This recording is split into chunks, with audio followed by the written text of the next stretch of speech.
program Purwokerto, yaitu budidaya ternak diplomatia.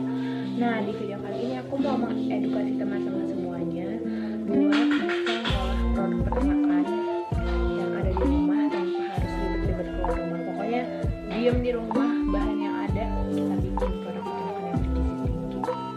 Penasaran nggak sama videonya? Enjoy video.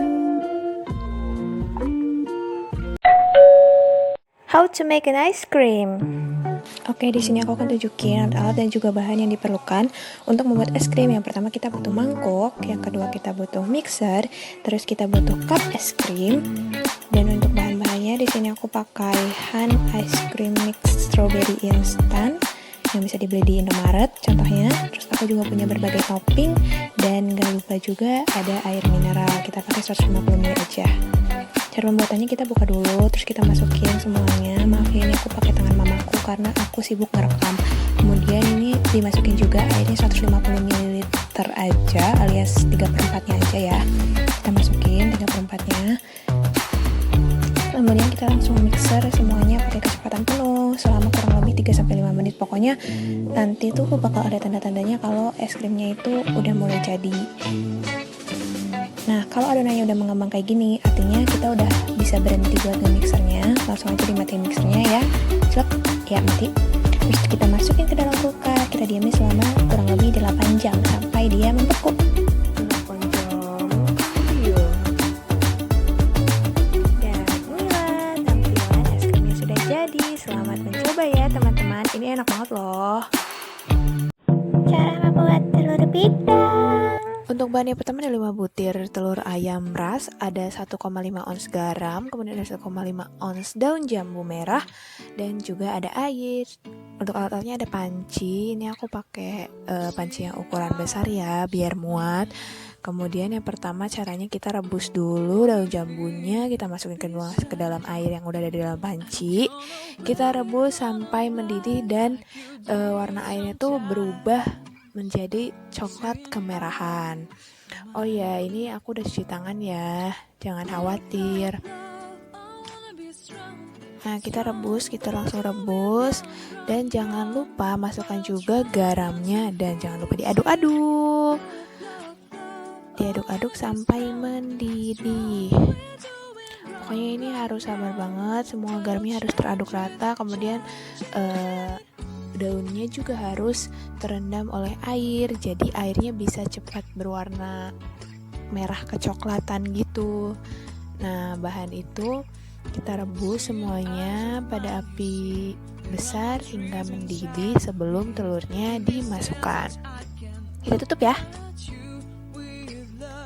Oke, setelah mendidih ini bisa kita buka. Wah, sulap ya, tutupnya berubah. Nah, kita buka nih, udah mendidih kayak gini. Ini udah bisa kita masukin telur ayamnya nih. Kita masukin semuanya ya, telur ayamnya 5 butir kita masukkan ke dalam larutan air, garam, dan daun jambu biji yang sudah mendidih ini. Jangan lupa kita tempatkan di bagian dalam dan kita tutupi dengan daun jambu bijinya. Tujuannya supaya warna kecoklatan pada telurnya itu bisa lebih merata.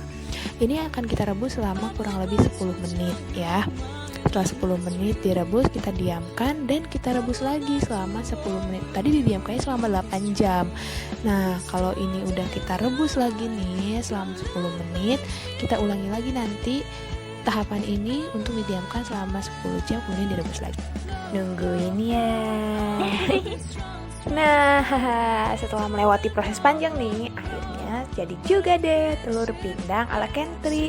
Tuh, warnanya cantik banget ya, lucu gitu, coklat-coklat gitu. Dan ini tuh rasanya enak banget, asinnya pas. Untuk membuat abon, kita memerlukan bahan dasar berupa 500 gram daging dada ayam yang sudah direbus. Nah, berikut ini adalah bumbu-bumbu yang diperlukan oleh teman-teman dalam pembuatan abon. Kelima bumbu harus dihaluskan secara bersamaan, yaitu ada kemiri, ketumbar, bawang putih, kunyit, dan juga jahe. Nah, untuk daun salam dan juga daun serehnya tidak perlu dihaluskan ya teman-teman. Bisa kita masukkan ketika proses penumisan bumbu berlangsung nantinya. Kemudian nih, teman-teman juga membutuhkan sejumput garam dan sejumput gula pasir untuk menambah cita rasa. Tidak kalah pentingnya, teman-teman juga memerlukan minyak sayur untuk menggoreng. Dan teman-teman juga membutuhkan santan agar rasanya lebih gurih. Kemudian nih, untuk peralatan yang diperlukan, selain ada banyak sekali peralatan dapur yang umum kita temukan untuk membuat masakan pada umumnya, teman-teman juga harus menyiapkan satu peralatan yang khusus digunakan untuk pembuatan abon. Teman-teman perlu banget nih, terutama dalam pembuatan manual. Nah, ini dia adalah saringan. Saringan ini teman-teman butuhkan untuk mengurangi kadar minyak dari proses penggorengan abon.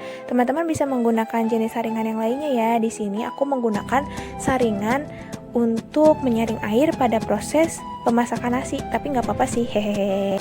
Untuk cara pembuatannya, kita suwir-suwir dulu daging ayam rebus yang udah kita persiapkan sebelumnya. Pokoknya semuanya harus disuwir-suwir kecil-kecil biar lembut, biar rasa abonnya itu jadi lebih menarik dan tampilannya juga enak lah dilihat.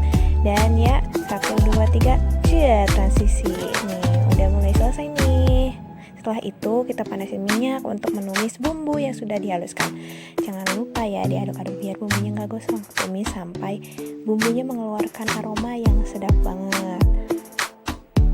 Terus diaduk-aduk, jangan sampai gosong ya, harus dibolak-balik. Habis itu kita masukin juga serai dan salamnya. Kemudian kita masukin ayamnya. Ini kita masak sampai bumbunya menyerap. Kemudian kita panaskan minyak dan kita tuangkan semua daging ayam yang sudah dimasak tadi. Kita goreng sambil sedikit diaduk-aduk sampai warnanya berubah menjadi kuning kecoklatan.